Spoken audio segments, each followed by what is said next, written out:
नमस्कार मंडळी, आज आपण करतोय मस्त असा गुळाचा शिरा. हा गुळाचा शिरा चवीला अप्रतिम झालेला आहे, मऊ लुसलुशीत, अगदी जिभेवर ठेवताच विरघळणारा. दुसरं म्हणजे हा करताना घरभर गुळाचा, तुपाचा, त्या खमंग भाजलेल्या रव्याचा, वेलची जायफळाचा सुगंध अगदी घरात भरून राहतो असा हा शिरा. चला सुरुवात करूया. यासाठी जेवढा रवा घेतला तेवढाच मी गुळ घेतला. तुम्हाला हवं असल्यास गुळाचं प्रमाण थोडंसं कमी करू शकतात. आता यामध्ये जेवढा रवा घेतला त्याच्या अडीच पट पाणी घालायचं आणि हे उकळायला ठेवायचं आहे. आता इथे मी रवा घेतलेला आहे. रवा आपण ना अर्धा ते 1 मिनिट मंद गॅसवर तूप न घालता पहिले भाजून घ्यायचा आहे, म्हणजे रवा काय होतो, छान फुलून येतो. त्यानंतर यामध्ये तूप घालायचं आहे. आता जर जेवढा रवा असेल ना वाटीच्या प्रमाणात, त्याच्या निम्म आपण तूप घालायचं किंवा त्याच्यापेक्षा जास्त घातलं तरी चालेल. आणि हे तूप घातल्यावर मस्तपैकी आता रवा मध्यम ते लो गॅसवर अगदी खमंग होईपर्यंत भाजतायत. तोपर्यंत आपलं गुळाचं पाणीसुद्धा होतंय. गुळाचा पाक करायचा नाही, फक्त सगळा गुळ विरघळला पाहिजे असं बघायचं.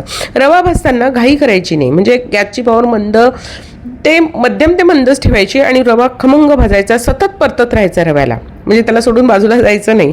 जेव्हा रव्याचा छान सुगंध येतो ना, त्यामध्ये तुमच्या आवडीचे ड्रायफ्रुट्स घाला. मी इथे फक्त बदाम घातले, तुम्ही तुमच्या आवडीनुसार कुठलेही म्हणजे मनुके, काजू, तुम्हाला आवडेल ते ड्रायफ्रुट्स घाला. आणि त्यानंतर आपल्याला काय होतं, ड्रायफ्रूट इथे घातल्यामुळे काय होतं, ते वेगळे तळून घ्यायची गरज पडत नाही आणि रव्याबरोबर भाजलेही जातात.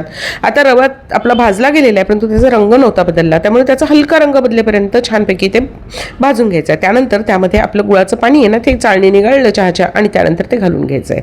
हे घातल्यावर मात्र गॅसची पॉवर मध्यम असली पाहिजे. सतत हलवत राहायचं आणि रवा छान फुलला जातो.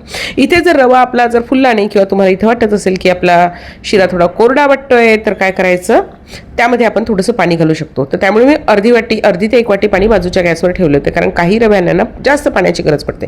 चिमूटभर मीठ सुद्धा घालून ठेवलं आहे. आणि बघा इथं कोरडा वाटला मला रवा फुलल्यावर, म्हणजे रवा पूर्ण फुलल्यासारखा वाटला नाही, त्यामुळे मी थोडंसं आणखी पाणी घातलं, गुळाच्या भांड्यातच उकळायला ठेवलं आणि ते पुन्हा घातलेलं आहे. आणि ते पाणी घालून पुन्हा मस्तपैकी रवा पुन्हा, म्हणजे जवळजवळ रव्याच्या तिप्पट पाणी मला बरोबर लागलेलं आहे याच्यामध्ये. आणि आता बघा घातला शिरा कसा मस्त तयार झालेला आहे. सगळ्यात शेवटी घालायची आहे थोडीशी जायफळ पावडर आणि त्याचबरोबर थोडीशी वेलची पावडर घालायची. त्याने काय होतं, याची चव अजूनच छान येते. असा हा गुळाचा शिरा नक्की करून बघा, तुम्हाला नक्की आवडेल.